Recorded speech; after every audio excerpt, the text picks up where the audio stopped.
Time is now 2 o'clock, and the Bradenton Community Redevelopment Agency Board meeting is called to order. Let's stand for a pledge. I pledge allegiance to the flag of the United States of America and to the republic for which it stands, one nation, under God, indivisible, with liberty and justice for all. Yeah, that's right. And Councilwoman Barnaby? We've already opened the meeting. We can have a moment of, do it? we Okay. can have a moment of silent meditation if you'd like. Thank you. Thank you. I'll remember the next time. Okay. So at this time, I'm calling for citizen comments. They are accepted during this portion of the meeting on any non-agenda item, agenda item, future agenda item, or topic of relevance to this Community Redevelopment Agency of the City of Bradenton. Comments will be accepted on public hearings at that appropriate time. Do we have any public comments? No, ma'am. Okay. We will, moving on to the consent agenda. Do I have a motion? Madam Chair, I'd like to make a motion to approve the consent agenda, items A and B. Second? Okay. Can we have a conversation real quick? Now that we've We can have discussion. Yeah. Any discussion? I just wanted to point out about the professional services contract with ZNS Engineering. I wanted to ask, is it required that this work only be done within the CRA, or can they do work outside of the CRA if it's adjacent and would benefit the CRA? The work is done within the CRA, but if the city finds it of any value and they want to use it outside the CRA, more than welcome to. Okay, great, thanks. Okay. Any more discussion? Okay. Hearing no more discussion, we'll call for a vote. All those in favor, aye. Aye. Opposed? Okay, passes unanimously. Okay. Madam Next Chair, Yes. just a moment. We have two members from ZNS here today. I didn't know if they wanted to say Oh. anything. They made the effort to come and be here in case we had any questions, so. Oh, I'm sorry. That's- Yes, please. Just being courteous.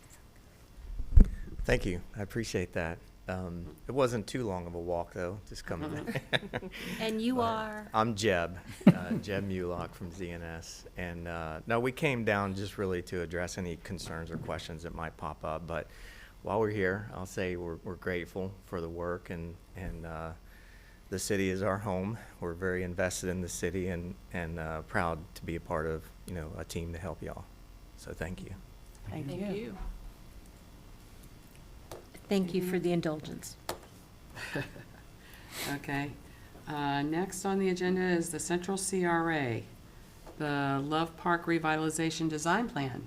Will you take Madam this on? Chairman, yes, we're going to bring up Brian from Applied Sciences, and we have some wonderful things to show you. And at the end, we will ask the board, was there a motion attached to that? Yes? Yes. Move to let us move forward to start the bidding process to find out where we are. We think we're close to the numbers we need to be at.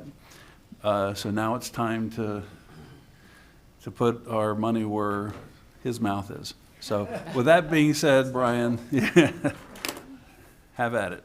All right, great. Well, yeah, thanks for having me, and great to update you all on this project. And you are? I am Brian Cook with Applied Sciences. We've been helping the CRA with this project. Yeah, a good project, especially for this neighborhood.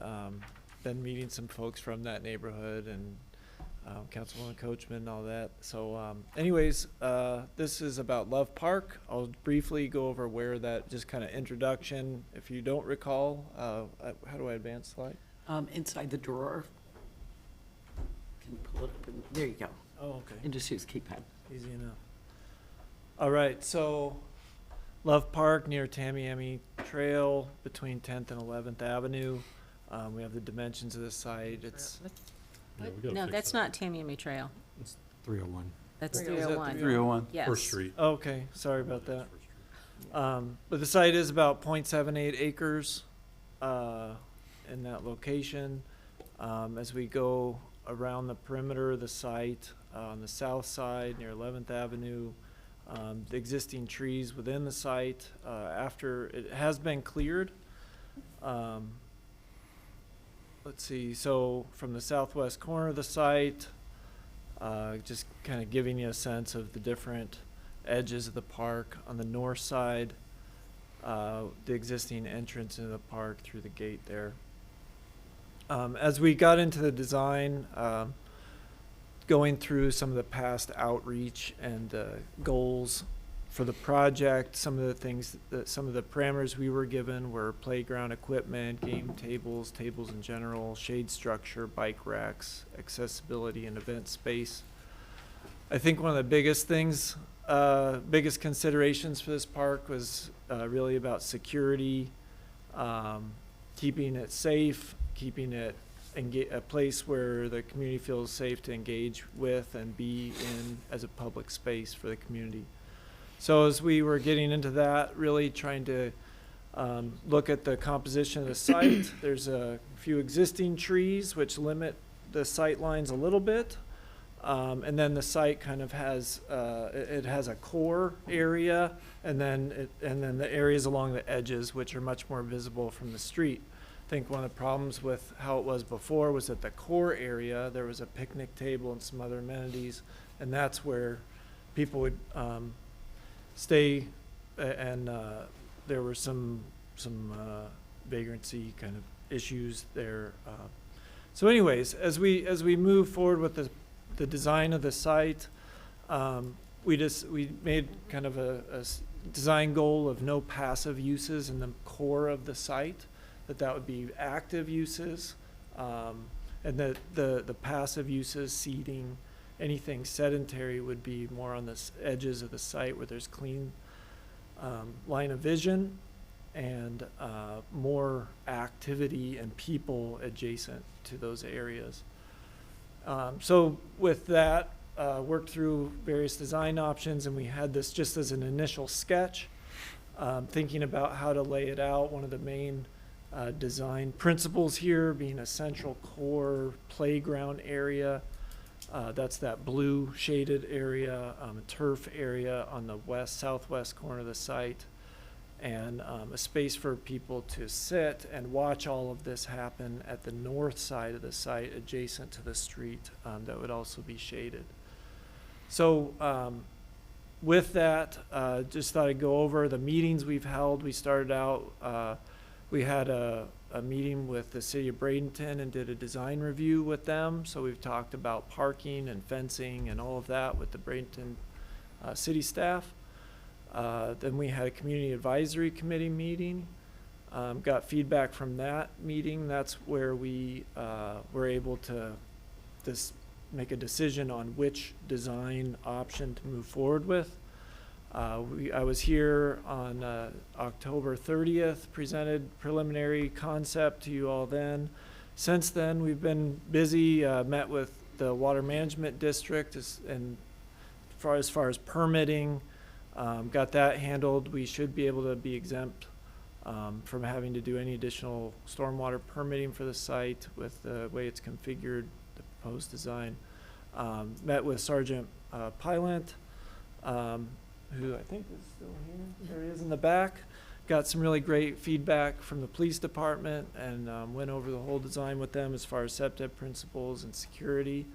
Also was referred then to Scott McDonald with Bradenton Police as far as the security surveillance. So we're working through that and have had a few conversations, most recent last Monday with Ross Peterson with Landscape and Grounds. So we've gone through, we've rounded the bases and made sure everybody's understanding what's going on. And that brings us to where we are today on January 8th. So the design is looking sort of, okay, that's not squished. So, so you can kind of see the overall configuration. I thought I'd go through first some of the feedback we received, so some of the changes, modifications. One is that this is a neighborhood park, and we have set it up so there's space for all different ages. We wanted to have everything from toddler, even newborn, where you can sit with a child, all the way up to more teenage and active years where there's like freer open space. So all ages and all accessibility levels should be able to have a good time in this park. Provide a theater space, but the park will be locked at night. We've worked through the security issues as far as opening and locking. We've discussed that with the CRA. The park should be easy to maintain, and that its maintainability will add to its longevity and as its appearance as a kind of shining spot within the community. Keeping clear lines of sight, we've taken out a few of the elements that were a little bit higher. At the beginning, we had kind of a wall at the entry as a kind of backdrop. We took that out. We took out some of the taller plantings, especially between the church and the fence. Wanted to make sure that was still visible. It's kind of a deeper spot within the site, so we took out some of the taller plants there to make sure we have visibility throughout the site. And we've removed the benches and walls, a few of those, and in place have put more like kind of toadstool seating, singular person type seating spots. We'll be working with artists, with the CRA through their program to include art within the park. The aspect of shade being important, bike racks, drinking fountain, signage. We've talked about that. If there's any comments, things that we should be including or to coordinate with that, I think that's something we still need to kind of get to the finish line on, is all the, whatever signage that we'll need. We'll obviously need entry signage in that, but if there's anything else. And then another comment I think last time here was really consider the neighbors and the lighting design. So we've worked through with the lighting engineer, and I'll actually show that, but we're thinking about that. With the city, there was no parking requirement, but we do have 3 spots in the south side of the site towards the west. One would be an accessible spot, so we have that covered. Then I already mentioned that we will be able to have an exemption for stormwater permitting. So this is the layout of the site. Parking at the south, the artificial turf area at the southwest there, kind of play area strewn through the middle. Really one corridor through the center of the site where movement occurs. The basketball court, which used to be in the deep part of the site, is now brought to the front, right next to the church and the street side. And then that shaded patio place on the north. So just to get a sense of what that might look like, we created some visualizations. So this would be from the north side of the site looking south through. So the shade structure is in design development, but this is kind of an idea of what we'd like to do, is have it be a nice space frame place that is that provides shade for people to sit, and that's sort of concentrated so that that seating space, so that it's can be managed and monitored. But that would be looking south through the site from the same patio there, looking south. We have like a swing set with some accessible kind of swing component there. The black material you're seeing there would actually be it'd probably be more white, kind of a softer, gravelly, not more like a clay kind of surface. The white would be concrete that you're seeing. And then from the south side of the site, the entry, you can see it's with the perimeter fencing. We've talked about surveillance and where we'll have cameras, where we can put those and be able to monitor the entire park. We've also talked about lighting, in that we can potentially set up the lighting that is at the entry points at the north and south, that they would have some kind of motion activated thing that if motion was detected at night, since nobody should be in there at night, but if there is motion detected at night, that the lights would actually kind of amp up and be activated a little bit more, so helping with security there. This would be inside. These are just sort of conceptual, right? But we're drilling into the details of the play area, that circular play area looking out into the artificial turf field. And then within that play area looking north. So the play equipment we're looking at is not anything that would be like a house or a contained space. It would be more like pipes and netting, maybe a landform that then is connected to a slide rather than something you climb up and there's that kind of house at the top. So keeping things open and airy, but really cleaning things up and just making a nice space there. So this is looking back from the artificial turf area, which should be like a nice kind of open field, easy to maintain, very easy, easy to use, open programming there. So I thought I'd just throw this in. This is the kind of stuff we look at, is the lighting. So we get all the foot candles from everywhere on the site and understand the details of where the light is spilling and being focused around the site. So we'll be tuning that so that we're not bothering any of the neighbors.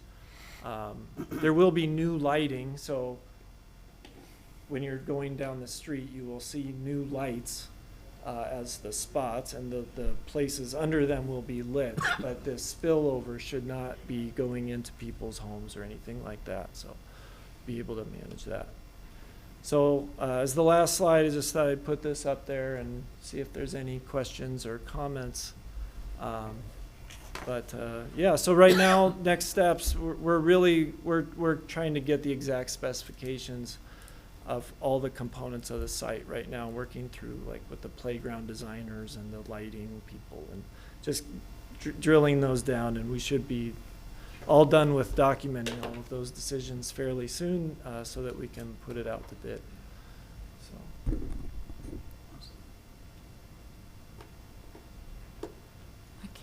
Right.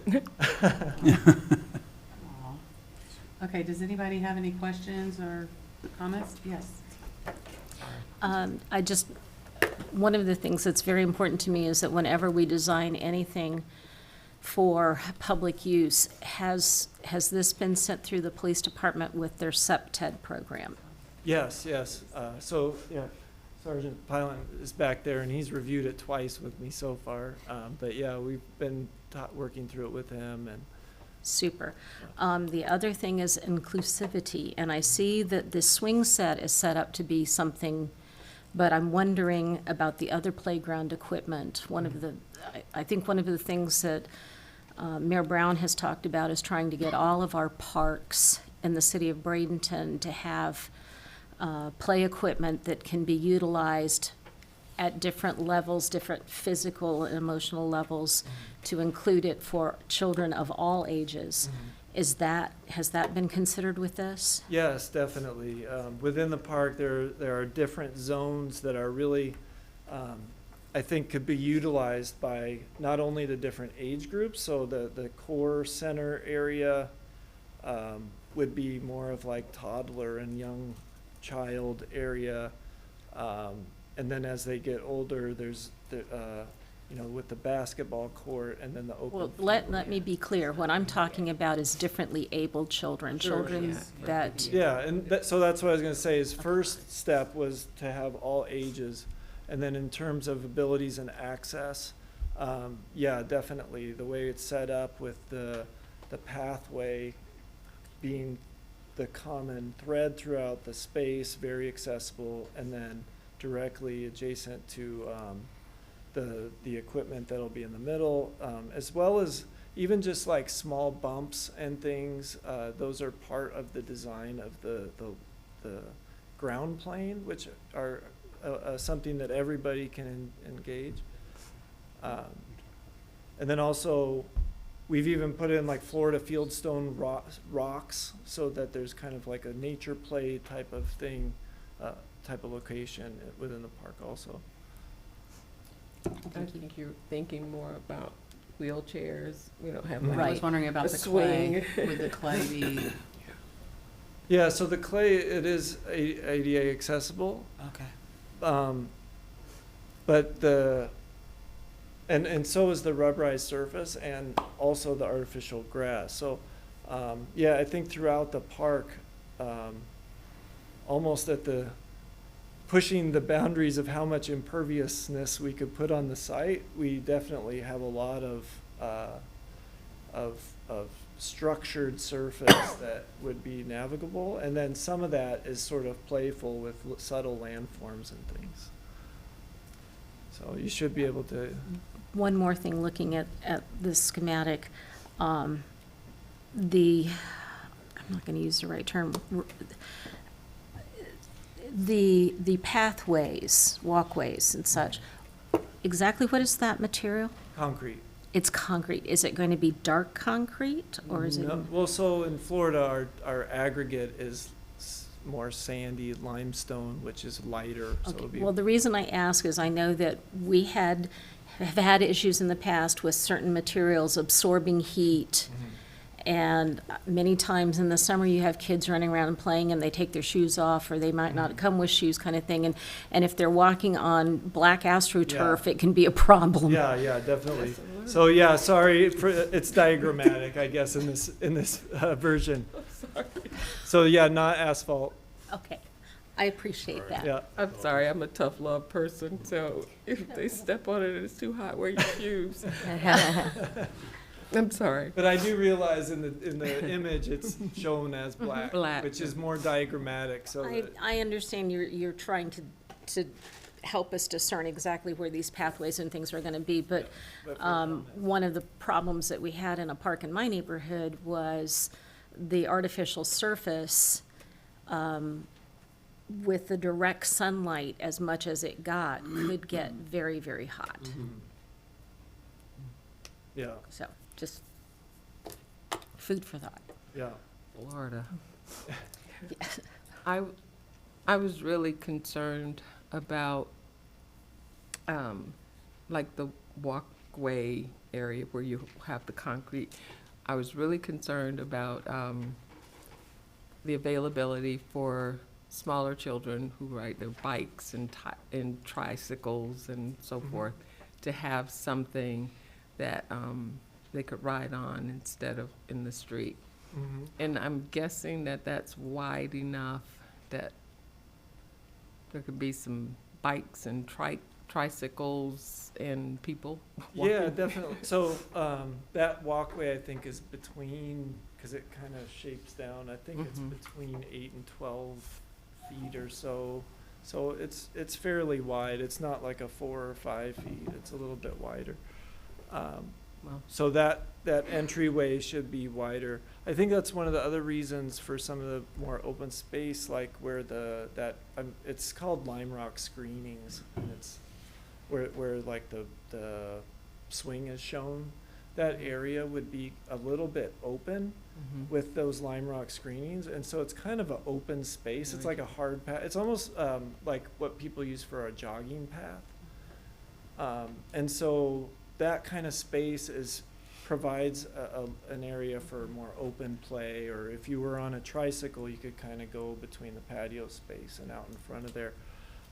And then also the rubberized surface in the middle would, the whole area becomes in a way somewhat paved. yeah. It's more of a hard surface, so I would think that, there would be, I don't, if in one of the original, we had a few different options, and we more had like these big spaces that were like 3 patios, and that idea, I think, was we tried to carry through a little bit, and that these are more spaces that people can be in, not just like linear walkways, I- which is kind of how the park was designed before.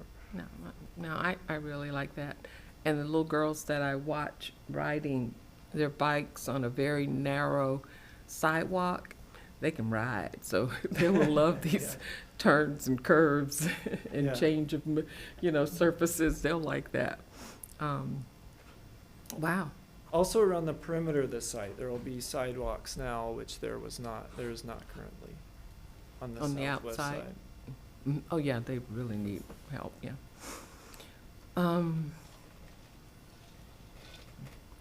I apologize for getting a little emotional.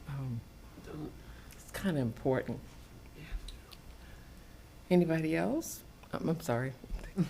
I would, I'm ready to get. I was gonna ask about like picnicking and seating. I thought I saw some stools. Yeah. Yeah. So the picnicking and seating would really be concentrated to this zone Okay. and not really anywhere else in the site. And I think that was, I mean, we could adjust that, but that was more I know it was a concern. with intention, Correct, yeah. was to keep that into one area. Okay. I was thinking of the field, like if someone's watching their child do practice or whatever. Yeah. So I think we were looking at maybe having a few kind of those singular type seats that you could sit on in the field, like in the right side of the field area. See, so what would be kind of on the right side near the fence here? We're not showing them in this image, but potentially having some spots to sit there, but not like a table or something large. It would more be a sitting spot. And then as far as picnicking, one of the ideas here is that you could bring a blanket or whatever and find your own spot out in this artificial grass area. So it's kind of an open program. It's a field, but that we don't have to mow or water. So. Right. And how high is the fencing? Is it 6 feet. 6 feet? All the way around? Yep. Do we have a motion? Okay. I will say, if I can, this tree that you're seeing in the middle here, that could be sort of a special tree if there was to be some kind of, something we wanted to attach to it. Most of the trees are all around the perimeter, and it's more like a grove of pine trees, but this one is one that is more in the middle of the That's the space, middle. so it could be a more special kind of tree. It is special to a few people. If that's the one that was in the middle, it is. This one would be a new one. Okay, that's new. Okay, And- then it's not that one. And let's see, the one you're seeing here, it's a little bit bigger than it is now, but when you're in the middle of the site looking north, there is a tree That's the that's one? existing, and it's in good shape, so we're taking thought it was. efforts to keep that one in good shape.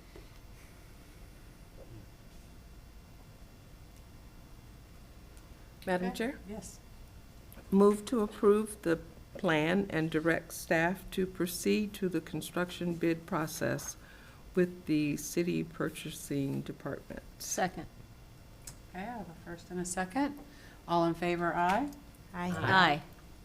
Opposed? Passes unanimously. Madam Chair, just for the record, just so the board is aware, we do have $1 million for the park and another $65,000 for public art. The Public Art Board will be meeting soon, like really soon, and this will be a task that will be assigned to them, is to help us determine the art that goes into the park itself. The preliminary budget is within range of us moving forward. It included a contingency, and also we are beginning to receive funds from our funding sources. And as usual, most of the time, on average, they go up. So if we end up having a little bit more of an expense because of inflation and everything that's been going on for the last few years, we are already thinking in terms of where we find the money, if we need the money, to make sure that we build the park as designed. Really excited about this. As you have learned about me, nothing moves fast enough for me. I wanted to have this ready to go for construction in October, but I'm happy with it being done at the beginning of January. That's fast for any local municipality.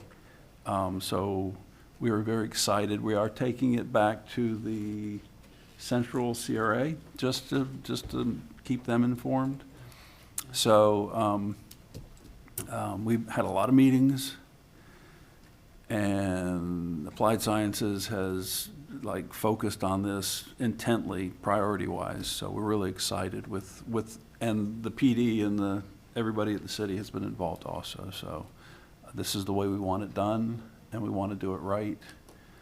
And really excited about constructing another park. So just wanted to keep that in front of the board. So we will be doing a budget adjustment at some point for the additional revenues we receive. And we may in central say that those funds go to Love Park.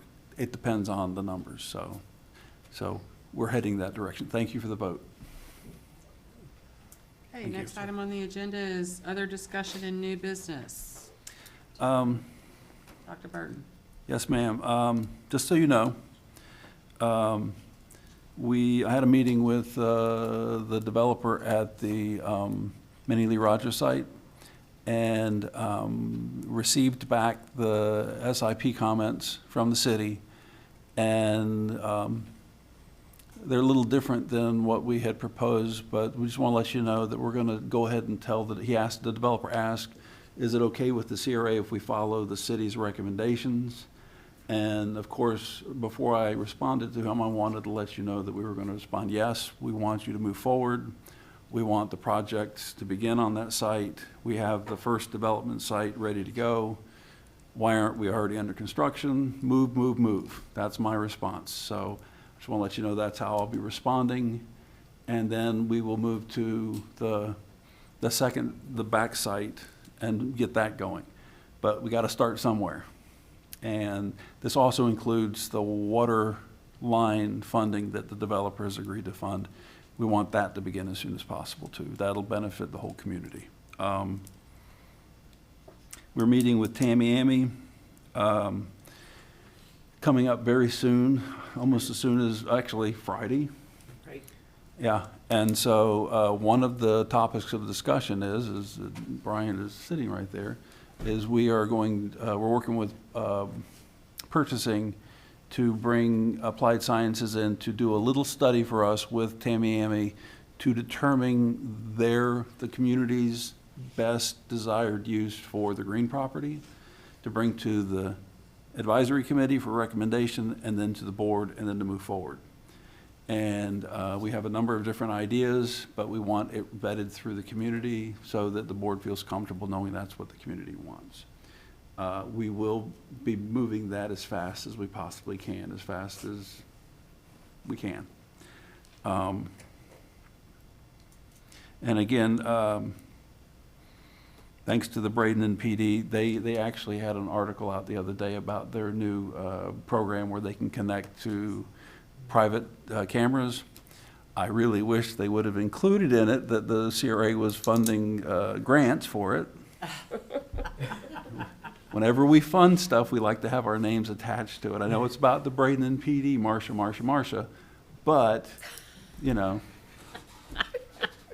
we'd like to get a little bit of credit, okay? So hopefully that will be moving forward soon. We do have a number of grants in the works. And, also, just so you know, the 14th Street property, the old Bogey's Restaurant, PD substation, there was an environmental done on it back when Mike Mayholtz was around, because we did a bunch when he was in Palmetto at the time. It did recommend an environmental too. There was a hotspot on the site. We need to continue that process. We've contacted Stantec. They purchased Cardinal, who had done the original work. We are going to have the site looked at. We don't think it's significant. We think there may be something there, grease trap from the restaurant maybe, which would be very small, compared to a gas station or something to that effect. We will begin to address that. We've already talked to the developer who we have under contract. We may be going to the city council to have it deemed as a brownfield site for the brownfield program. We may clean it up and not even apply for tax credits because it might be so insignificant. That's the level that I'm thinking that it's at right now. But at the same time, there are other affordable housing, low to moderate income housing sales tax benefits that would be interesting to work with. And in talking with the Brownfield program in Tallahassee, they're always interested when a city gets this involved and uses their program. So just to keep you up to date on that, if in fact it is a minor cleanup, less than like $10,000, we will pursue that to move forward with it on our side, because we need to make sure it's clear before he purchases it. And then we will work with him on the sales tax rebates and bring that back to you, but we'll keep you informed on that as we go. This is just something that, and Chris reminded me, we will look at all of our properties that we have purchased to see if any of those other ones need any kind of action before we put them out for sale. So just to let you know, that's what we're doing. Done it before, done it a lot before, and happy to find out that it's possibly just a grease trap. So. The only thing I remember being, I mean, that was Bureau's restaurant. I don't remember what it was before Bureau's restaurant. Bogies? No, Bogey's was after. Okay. I think this was a Bogies grease trap kind of thing, yeah. Do we have an anticipated closing date? Well, it was, we were moving much faster, but we need to address this quickly.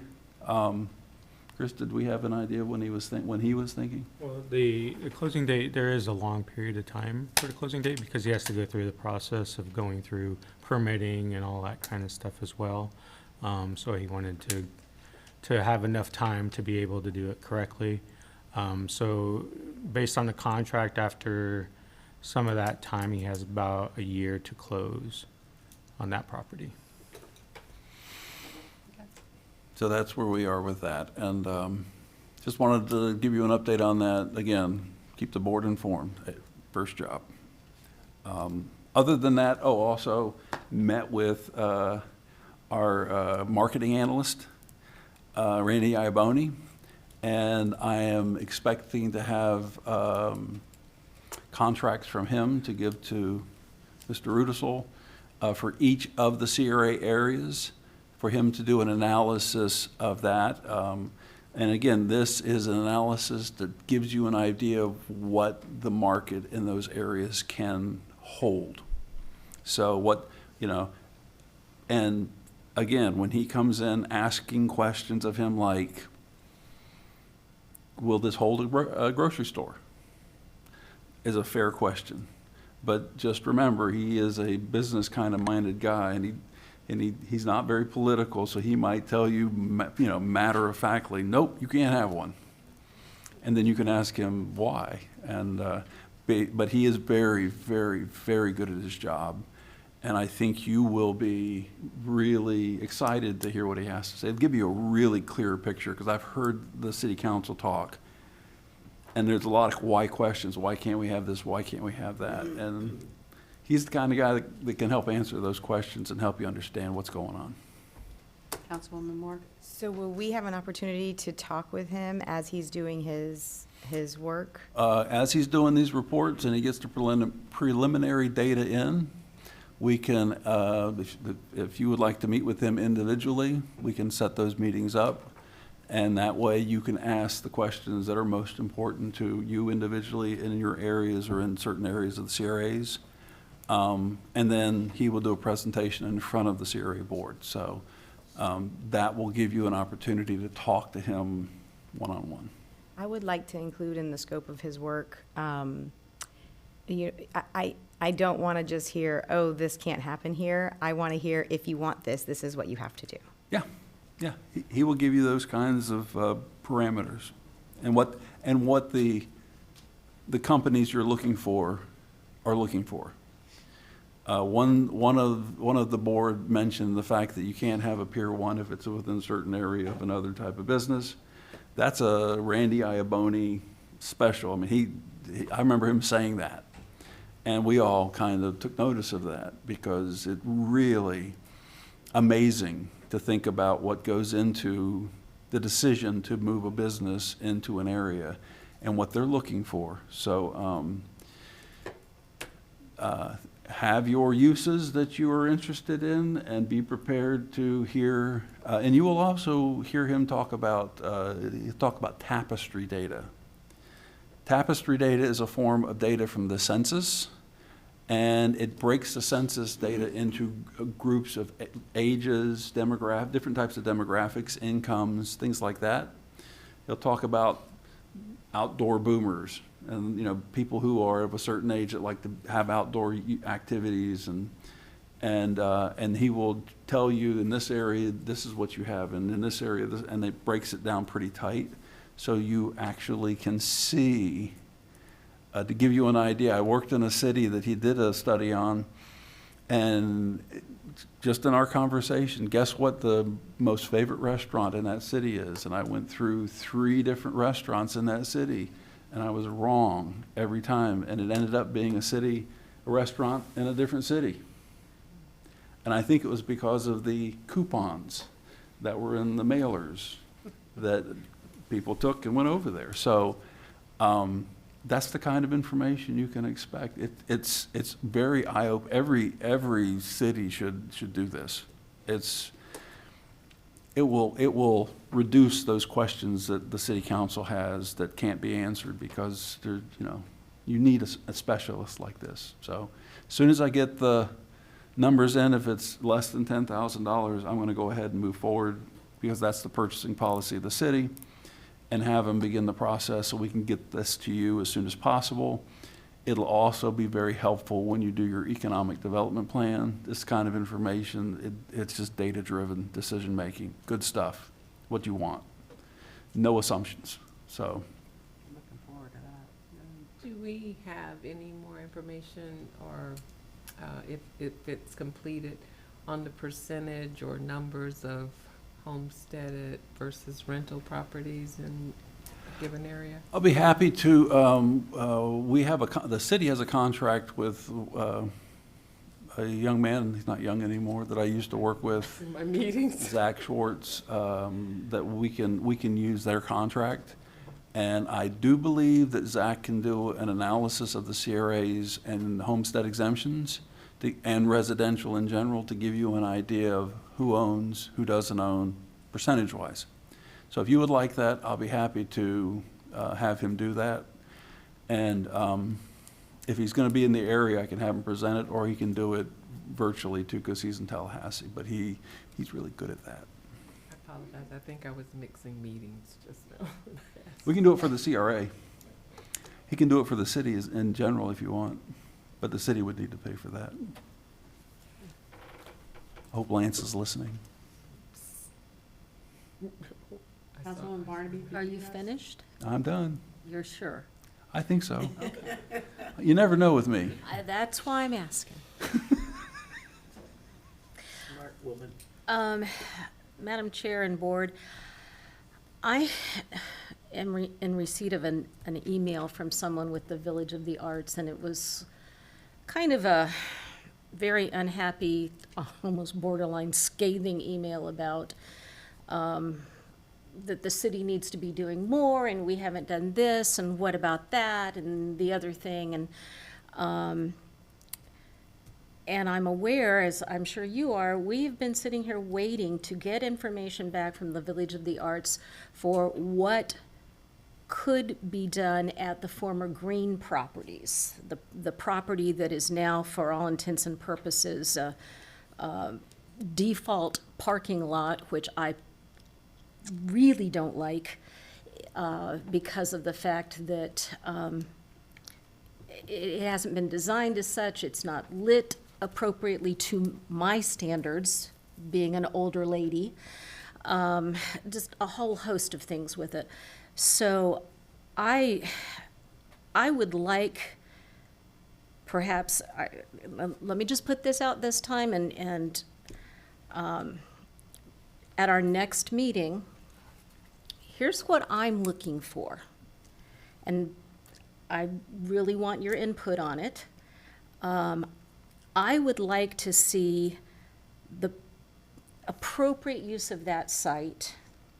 From everything I've seen, from people that I've talked with, for things I've seen at the events and that sort of thing, I think it would be of great benefit to the Village of the Arts to have it set up partially as a parking lot, partially as an event space, with the appropriate lighting, with the appropriate fencing that can be, so that the area can be secured when it's not in use. And I'm not talking about a chain link fence. I'm not even talking about one of the wrought iron fences. I'm talking about something that is functional yet aesthetically pleasing and fits into the village. And if you Google artistic fences, you can see lots of different ideas with that. I would like to see signage on it that might be, for them to be able to promote the different events in the Village of the Arts. We've talked about in the past having the chrysalis launcher moved there. I'd like us to go ahead and consider doing that and getting it repaired. I think it needs a little bit of upkeep and polishing. I think it's kind of gotten dated and the paint or whatever on it is kind of faded a little bit, and I'd like to see something with that included. But we've been waiting for the village to come and step forward and say, as a group, we've discussed this and this is what we want. It does not appear to be happening. I think we need to take the bull by the horns, put something out and start getting, and then if they don't like it, then have them come and tell us why they don't like it and what their other options are. Because I think we're waiting for guidance from them because we want to listen to the community, but it's not happening. And in the meantime, we're all getting blamed for things that we're not necessarily the conductor on the train. So I'm not making a motion today. I'm speaking with you all in a public meeting. I'm sharing this information with staff, but I'm asking that by our next meeting, we have something brought to us, whether it is using someone that we have a continuing contract with, and it could include this, as well as by that time you will have had, there will have had the meetings with the different advisory boards and have them, the appropriate board, weigh in. But we got to get something started, and I'm tired of getting beat up for something that's not necessarily my fault. Councilman Kramer? Thank you. I just would ask that, based on the meeting we had this morning, and directing public works staff to assess that area for traffic issues, that you would consult with them on whatever they're coming up with as well, because that's basically the area we were talking about earlier today. And it may be better that the entrance to that area is not on 13th. Do you see what I'm saying? Where people either go in for an event or go in to park at the appropriate area that will be set up, if that's what we do. 13th might not be our best choice on that, because it is a very heavily traveled thoroughfare, and when Public Works does what they do, and thank you for bringing that up, because I meant to and I didn't write it down. I mean, I don't want to ever see a property that the city owns become an attractive nuisance, or that it does not lift our communities up. Oh, go ahead, Council. I appreciate your sentiment, and I support proceeding and not, with haste, basically. I wanted to know if the advisory board had weighed in at all for ideas, and also event space and a little bit of parking. I'm in this mindset currently where I want to make sure anything we do is like the absolute most creative, amazing thing that we could do.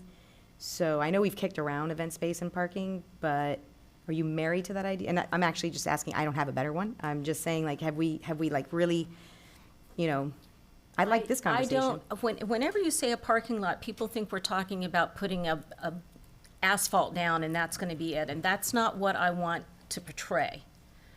I would like it to be flexible, and that if it can be set up where we have some areas for parking, but we leave, and I'm not, I am not a planner when it comes to this sort of thing, or an engineer with utilities and such. If there's a way to do it so that if you need to have a big gathering space, you can use the whole space, But then also, if we need a larger parking area on art walk nights and art walk days, that whole area could be incorporated into parking then. But I don't want a big black asphalt lot that doesn't do anything the rest of the time. Okay, I hate to be the naysayer here, but my concern is that at the time we acquired this property, I was under the impression that it was a placeholder. And if we're going to do what you're talking about, it will forever be a parking lot then. It will never go and be anything but that. Not necessarily. I think I think it'd be hard to take it away once you've Well, given it. here's the thing, if we take it away now for something else, we're gonna get complaints that we took away all of their big parking area.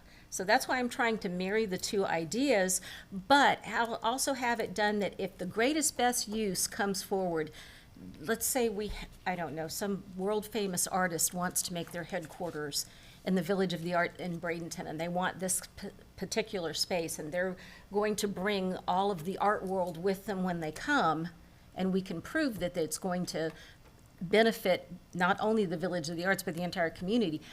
That I'm fine with, but I am not fine with the fact that it's now a de facto parking lot that has gullies and rivers and trip hazards and not appropriate lighting and no garbage cans and no way to secure it. And Well, that's the same idea over by the shuffleboard courts. That's a de facto overflow parking lot, and it was a placeholder. So I just see us going down the same exact, and those were meant to be placeholders.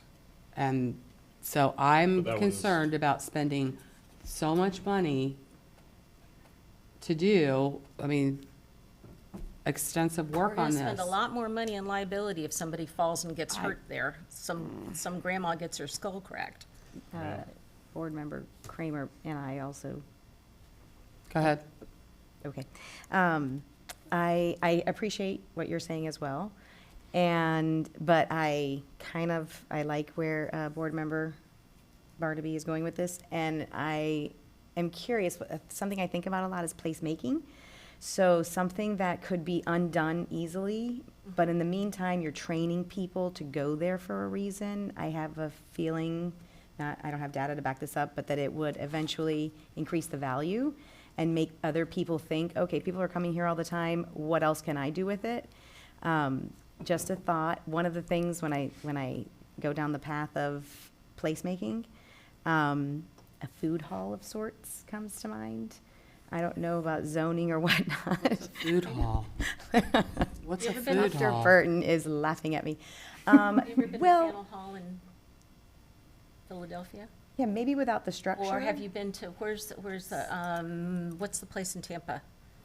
Armature Works. Armature Works. Armature Works. Yes. That's what she's talking about. Right. I'm thinking, I don't want to build a structure, but if we had something like food trucks, or we, like that thingamabob, whatever, like part of the parking, but also maybe we have a rotation that we let people bring their 2 or 3 food trucks there, and people get a surprise about which one's there. Just an effort to train people to go there, and then with our intention of being able to, okay, we're done with that. Someone else has come up with a fabulous idea and has approached Dr. Burton and Mr. Mignon with, I want to take this space and do something else that's wonderful. We've utilized it, trained people to go there, and hopefully increase its value for something better. I will tell you, I am, spring training's right around the corner. And that parking lot is not, we don't have staff there, we don't, and people can, I see it becoming an issue. May I? Josh, did you want to? I have one thing to say, just to counter your argument about, you're talking about the lot behind 7-Eleven. 7-Eleven. Next to the shuffleboard Yeah. courts. Because of the condition of it, because of disrepair, it is completely fenced off without any access for anybody. Just want to make sure you know that. Since when? Been fenced off with a chain link, black, tall chain link fence for, I would say, pre-May 2022. Just Okay. FYI. Thank you, ma'am. Just so you know, there's short-term, mid-term, long-term. We are definitely in the short term, and the short term has been what we have been doing, which is not, I agree with you, it's not good. Long term, we have money set aside this year to begin the process of a very large multi-CRA project, which includes that piece and parking in the Village of the Arts, not a centralized parking on one side or the other, which will cause problems for the folks on the other side, because people will park on one side and not want to walk all the way over to the other side. But a more distributed parking system, including the roads, the sidewalks, street parking, lighting, everything. You've heard me talk about a $35 million project. This is that project. That's, when I say long-term, that's 3 to 5 years in the planning and then construction of. It addresses parking for the baseball. It addresses parking for the Village of the Arts projects. It also addresses stormwater and things like that. We do it all at one time, and we focus on using state revolving loan funds, which are roughly 1% money for 30 years. It would be a partnership between the city and the county, city and the CRA, because the CRA doesn't last that long. But it would bring everything together, including attaching LECOM to the riverfront, using Old Main Street. That all being said, that addresses your problem not today, not tomorrow, but further down the road. I will say this, Chris has a site plan for that particular site which addresses just about everything you brought up. And what Yeah. was the price tag on that? Never got that far. He showed it to me, okay? So there is that, and there's also the idea of the housing that we are moving forward with. And I'm not saying make that whole piece housing, but what I am saying is I think that the solution is not an ingredient but a recipe. For instance, diagonal parking along the perimeter will give you a good number of parking spaces, and then there could be an event space, and there could be even a couple houses or a few houses put in because of the way the site is designed. That's why we wanted to move forward. Now, and I don't disagree with the idea when you know, I'll say this about boards that I've worked with. If you go in and you offer them the world, you're going to be there a while they figure out what in the world they want. If you offer them a set of options, that really does move things forward a lot faster. So, for instance, Love Park, we did not offer the world in Love Park. We had a set of priorities: safety, lighting, those, and then we kept everything confined, and we moved fast after that and didn't give a lot of leeway. So I agree with your strategy that, in talking with Applied Sciences and saying, listen, we want you to kind of figure out what we want on green site, and these are the options that you get. Otherwise, I love the Village of the Arts. It's full of artists, and artists are very creative, and you're going to get a lot of different options back. It should be this, it should be that, it should be the other thing. Or pick from this list, and then we'll move from there. And then we might even come up with a plan that, okay, short term, we're going to do this part of it, and then we're going to have the consultant come in and do the big project, and that gives everybody an idea what it looks like in the future, which helps keep everybody calm. And then the construction begins and everybody complains. And the day after construction, it's the greatest thing in the world. That's the way that works. So I agree with the CRA board member that we shouldn't be going in and offering the world. We should be going and saying, here's a list of things that we think should go here. What do you think? Give us your priorities, and then we'll bring it back to the CAC, and from the CAC recommendation back to the CRA board, and then we'll come back to you and say, this is what we can do today that won't cost us too much money in the future if we have to tear part of it out and put something new in when we do the big project. On a side note, Shuffleboard Court have been in meetings with the mayor. We are moving forward talking about that. So it is, it's been exacerbated by the hurricane. But the mayor called me up to his office and like, let's get on this now. So we are getting on that now also. And half of that is in Tamiami, and that part of it is downtown. So Chris enlightened me to that one.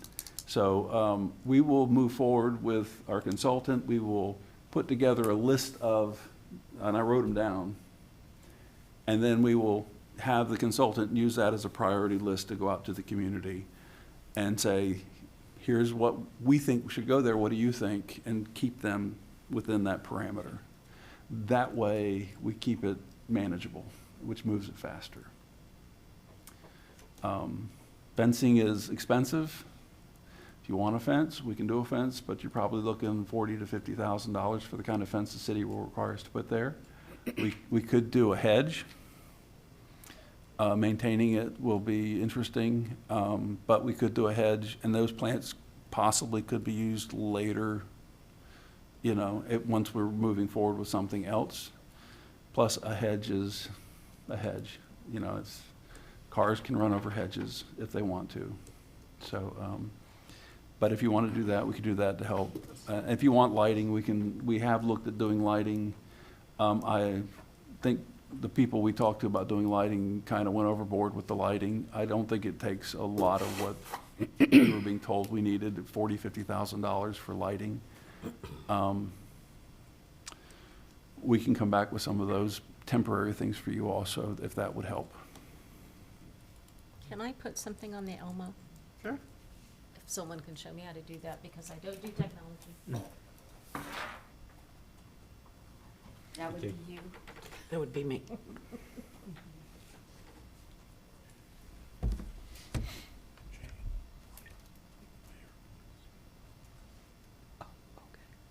I'll let her do.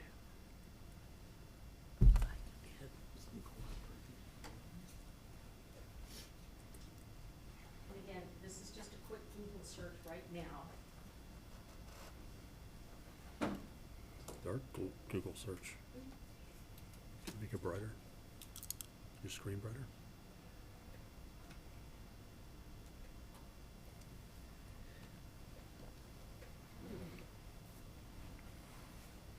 Just something to look at, and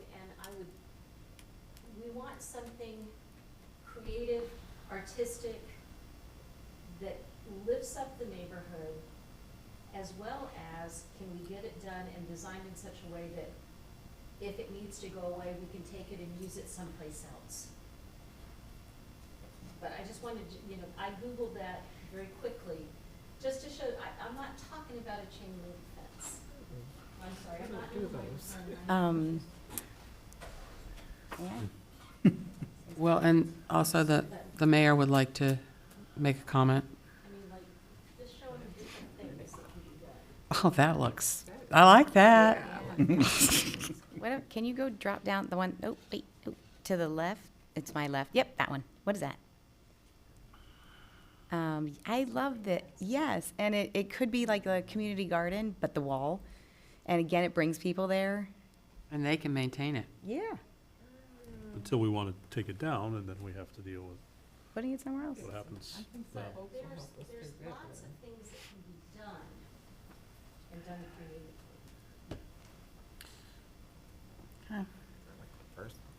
Thank Yes, you, sir. Gene Brown, Bradenton.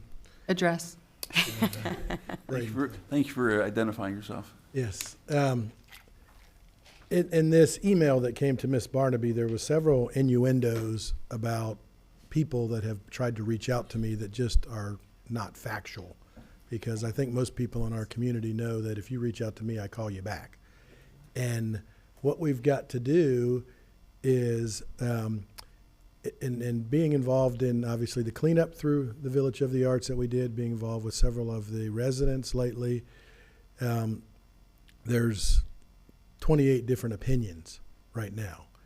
And one of the things that I think is very important is that people that are putting out stuff on Facebook and really going this, and maybe I'm talking to them, is if I call you back, you put an innuendo in an email, and then I call you back and you don't return a phone call, come on, and you know me, I want to get stuff done, and I'm probably worse than Jeff or Dr. Burton, excuse me, about how quick can we get things done. And I think it's important that we look in the Village of the Arts is the city has done quite a bit over the years to help them, not only through the planning department where most restaurants aren't able to open without the proper ADA, and you're allowing them to do some of that through different zones and coding and all of that, but you also got to step up and help yourself. So, you know, I'm challenging the CRA to educate Village of the Arts, and maybe it's more of a challenge to Village of the Arts to step up and say, what can you tell us what you want? And, you know, when we go through the political part of things, you know, they're just as political in what they do as what they say sometimes government is political. So in a positive way, you know, I want them to come out and tell the city, the CRA, what they think they can do together as what we can do together with them to help them. You know, if there's some lights that are out, we can try to fix them. You know, some of those things are easy. We don't let other areas of the city paint the sidewalk for reasons, but we let them paint the sidewalk. Safety is a big concern. You know, in a lot of areas, you know, we don't want to turn this lot into a Palmetto boat ramp situation. And just say it. Let's just say it. We don't want that to turn into it. The words I was trying not to say in this entire meeting. Right. But my point with it is, it's going to take a village to step up here. And the village is us, not just the CRA. It's the city, it's the village.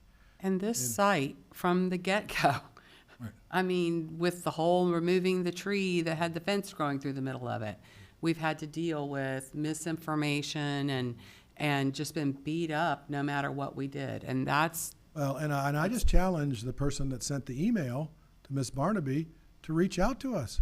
Come to these meetings, talk. You know, when you put my name in an email that I haven't returned phone calls to two people that I have no emails, no conversation. So, you know, we're getting to the point where it's like, this person said this, that said this, that said this, that never got to us. So, you know, we are a very accessible board.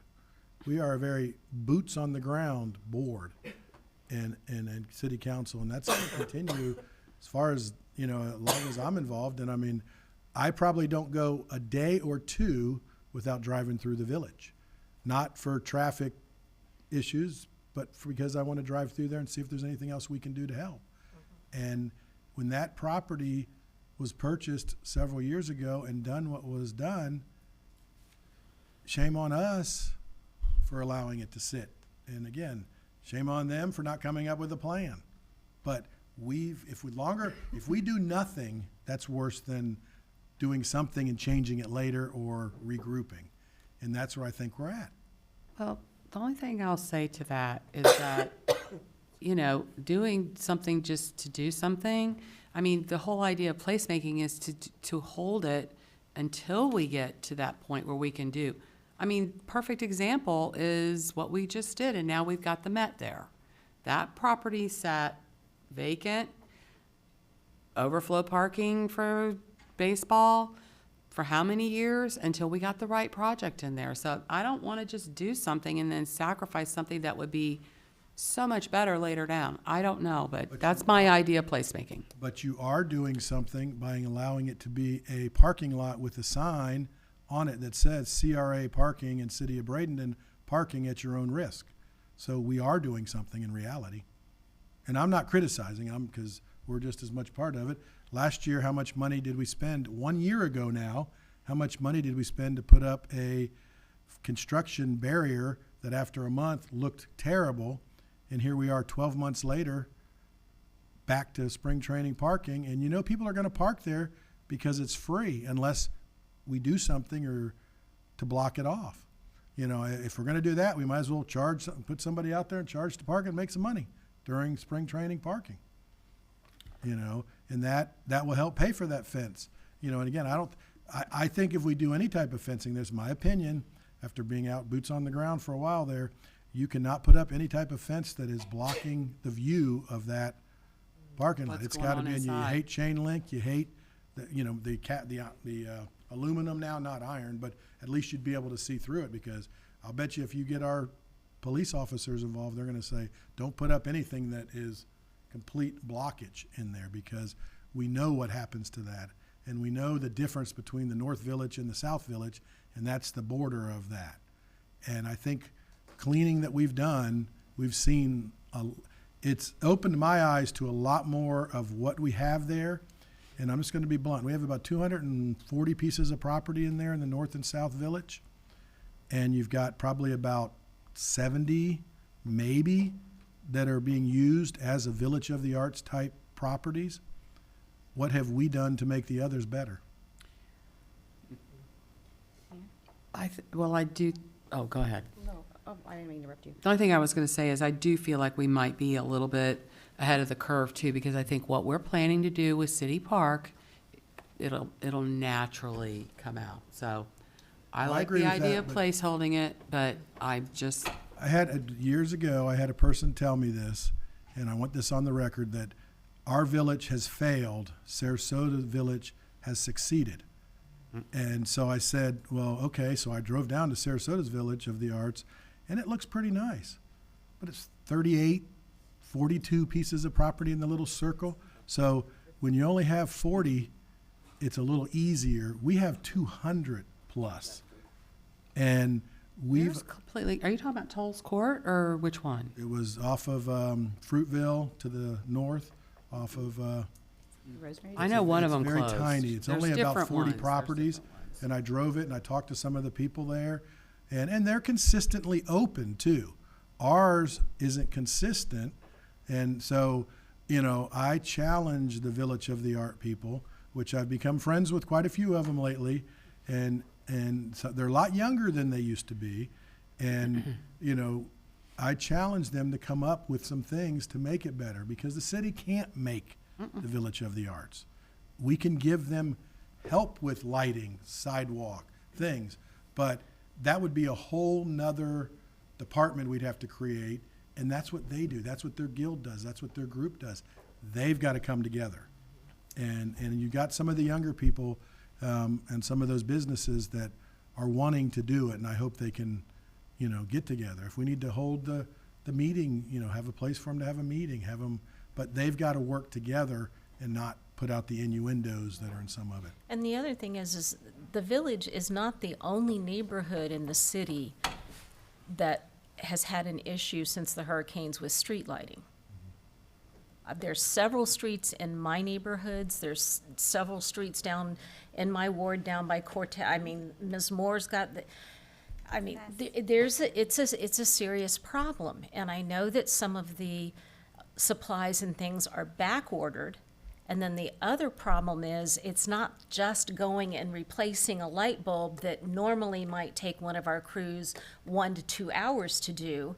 Water intruded into that system, so they have to well, this light doesn't work, well, that light does, and it's something that normally used to take an hour to 2 is taking 2 to 3 days.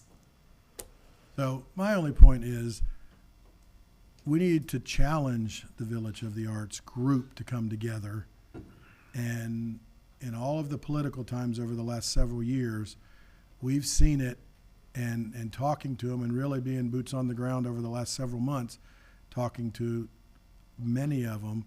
And some of them like to just be in their silo because they don't want to get into the political part of it. But it's what you get into, what you want to make it. Do we want to make it better? Do we want to go? So that's what I challenge, is how we come together. And obviously, the 5 of you on this board can't talk about that board. The 6 of us can't talk outside of a meeting on our board. But we've got to get that, and again, I hope, some of them watch this. This isn't saying bad. It's saying, how are we going to get together? But inactivity is worse than activity that you change later if it didn't work. But just to keep pushing it, and yes, that parking lot behind the 7-Eleven, shame on us, because that was originally, the reason we fenced it was because of the trash. Well, now the fence just keeps the trash in, and but that was originally going to be part of our stormwater system if we needed to get it from That could have been a stormwater pond to filter the water to Wares Creek. But we were able to take it to the east and south to then go back north, and it worked, because Village of the Arts, in all of what was been done, Village of the Arts didn't flood any during everything we had this year. So kudos to, our engineers and the way that got done, and it was a great situation because, that helped them, and that was able to get them back open. Because if we'd had the flooding and the high waters that normally happen in Village of the Arts, most of those houses would have been gone, like houses in your neighborhood, Miss Moore. So, and again, just my challenge is, let's get some of them here, and the person that sent Mrs. Barnaby the email, come on, let's talk. That's all I'm asking, I left a message on her business phone. I just wanted to make clear, and really I think who I'm talking to is the universe of potential developers and whatnot. I agree with you. I think we have disagreed about this point, and I agree with what you just said, which is I am completely content to wait until something is the right thing, the best thing, because I don't want to do anything just to fill the space or fill the void. I think we're better than that. I think we can demand better than that. But I also think that we could just do something that we can undo. I think that for something like this, I'm still gonna throw a few food trucks on it. Just something as a placeholder, but not horrible looking. But that's up to us, though. We have to commit not to say, oh, well, we let Lisa put food trucks there. Now it's got to always be food trucks. That is on us to say, we're going to do this temporarily. We have a vision. We have a bigger goal. And absolutely, I will yank the food trucks if something bigger and better comes along. And I don't disagree with that at all, but if I'm sitting out in the audience like I was a few minutes ago, and I heard a 3 to 5 year plan, and then implementing it to come up with what we're gonna do, so now we're looking at another 3 to 5 years before we do anything on that property. So it's a parking lot, and it's a parking lot now for 3 more years, 5 more years, because we know government, when you say 3 to 5 years, that's not in any of our lifetimes on this board. And in reality, that's what it is. You look at old City Hall property, that was gonna sit forever to dredge Wares Creek. My administration, working with the county administration and pushing that to say, how do we not have that happen? And we had to go to Swift Mud and Army Corps of Engineers, and we found a way to make that at least now a viable, because I didn't want that sitting like that for our city forever. But now things are happening on it. It's been sold, and now it has to go through the process. And again, I agree. I don't want to say, let's do this and then it's stuck forever. But again, we do a lot of things that sit forever. And, I can go down a list and name them.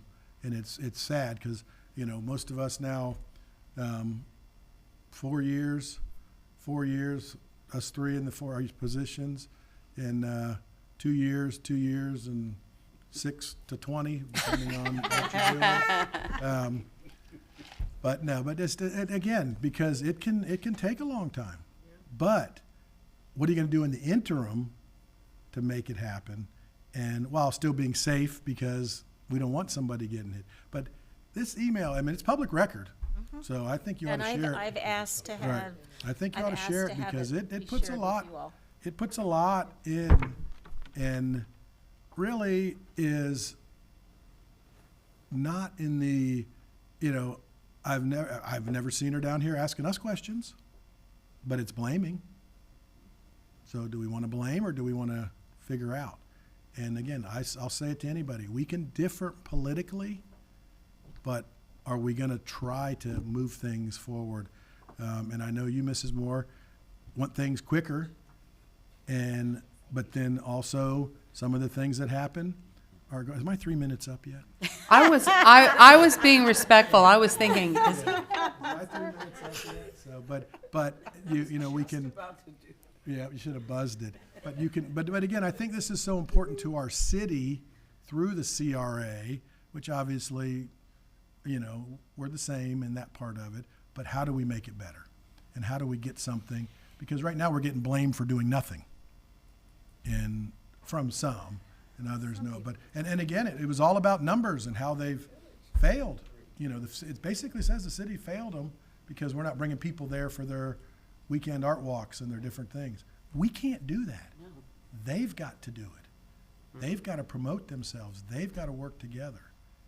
And, you know, I don't know how much more we can spend time in there.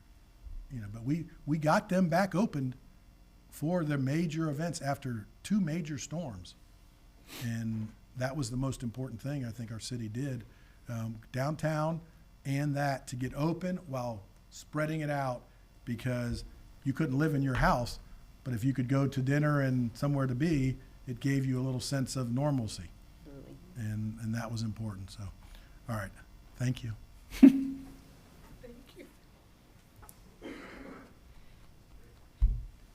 Madam Chair, we'll come back. Like I said, we have a consultant lined up. We'll come back and we will also be working with the Tamiami Trail CAC.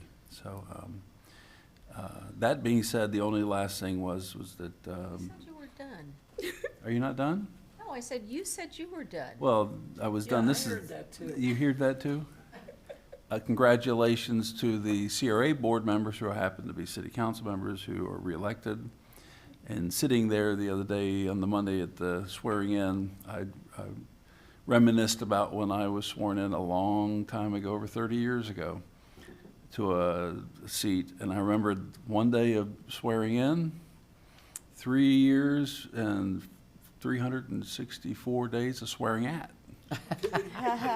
I remember being elected and the next morning waking up and saying, oh my God, what did I just do? And then I sat and looked at this board and I said, you know, this is a great board to work for.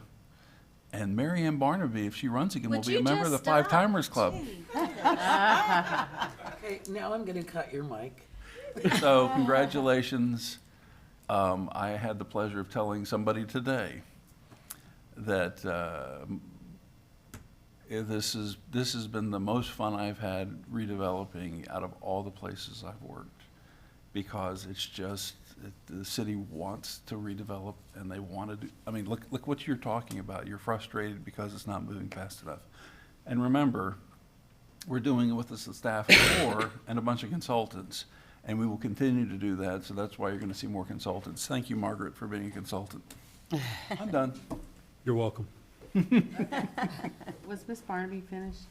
Mrs. Barnaby is, stick a fork in me, I am done. Does anyone else have anything for the good of the order? Okay.